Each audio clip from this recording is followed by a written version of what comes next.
స్వయంకృతంతో జరిగింది గతం, స్వయం కృషితో ఎదగాలి మనం.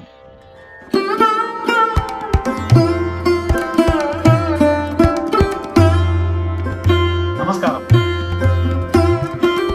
మన పురాణాలలో ఎందరో మహర్షులు.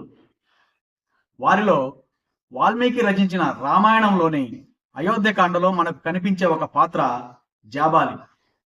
ఈయన సత్యకామ జాబాలి అని కూడా పిలువబడే ఒక వేద ఋషి.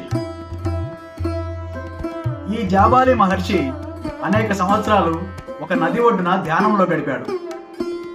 తాను నివసించిన ఆ ప్రదేశం ప్రస్తుతం ఆయన పేరుతో జబల్పూర్గా వెలుగొందుతుంది. ఇంతకీ ఎవరి జాబాలి, ఆయన గొప్పతనం ఏంటి?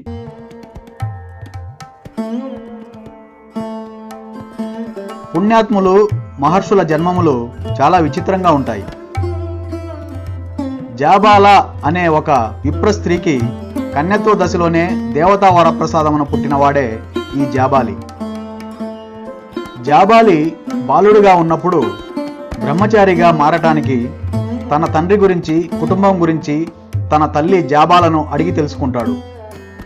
ఆమె తన యవ్వనంలో అనేక ప్రదేశాలకు వెళ్ళి వారి సేవకు అంకితమై, నిన్ను కన్నాను, కానీ నీ తండ్రి ఎవరో, నీ వంశావళి ఏమిటో నాకు తెలియదు అని, ఇక నుండి నిన్ను సత్యకామ జాబాలి అని పిలుస్తారు అని చెప్తుంది. జ్ఞానం కోసం ఆరాటపడుతూ ఆ బాలుడు హరిద్రుమత గౌతమ మహర్షి దగ్గరకు వెళ్ళి బ్రహ్మచర్యం కోసం ఆశ్రమంలో నివసించడానికి అనుమతి కోరతాడు. ఆ గురువు అతని కులగోత్రములను అడుగుతాడు. సత్యకాముడు తండ్రి ఎవరో తన తల్లికి తెలియకపోవడంతో తనకు అనిశ్చిత తల్లిదండ్రులు ఉన్నారని, తన తల్లి ఇచ్చిన వంశం సత్యకామ జాబాల అని సమాధానం చెబుతాడు. ఆ బాలుడి నిజాయితీని, అమాయకత్వాన్ని మరియు నేర్చుకోవాలనే తపనను చూసిన ఋషి, బ్రాహ్మణుడు అంటే బ్రహ్మజ్ఞానాన్ని నిజంగా అన్వేషించేవాడు అని ప్రకటించి ఆ బాలుడిని తన శిష్యుడిగా అంగీకరించి గాయత్రి మంత్ర ఉపదేశం చేశాడు.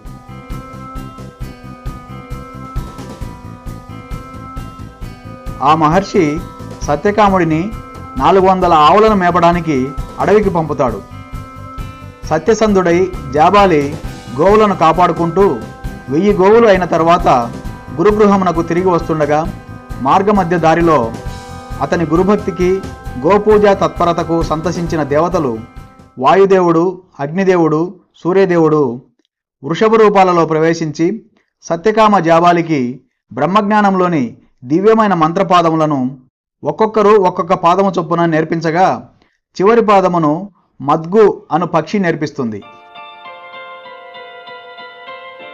జాబాలి ఆశ్రమానికి తిరిగి వచ్చిన తర్వాత గురువైన హరిద్రుమతుడు బ్రహ్మజ్ఞానమును పొంది దివ్య తేజస్సుతో కనిపించిన జాబాలిని చూసి, నీ విద్య పూర్తయింది, ఇక నీవు స్వంతగా ఆశ్రమమును పెట్టుకొని దివ్య జీవితము గడపవచ్చును అని చెబుతాడు.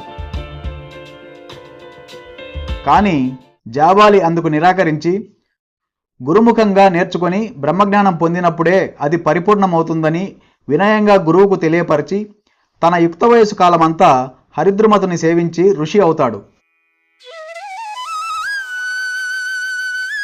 తరువాత దశరథ మహారాజు ఆస్థానంలో పురోహితుడిగాను సలహాదారుగాను కొనసాగుతాడు సత్యకామ జాబాలి మహర్షి.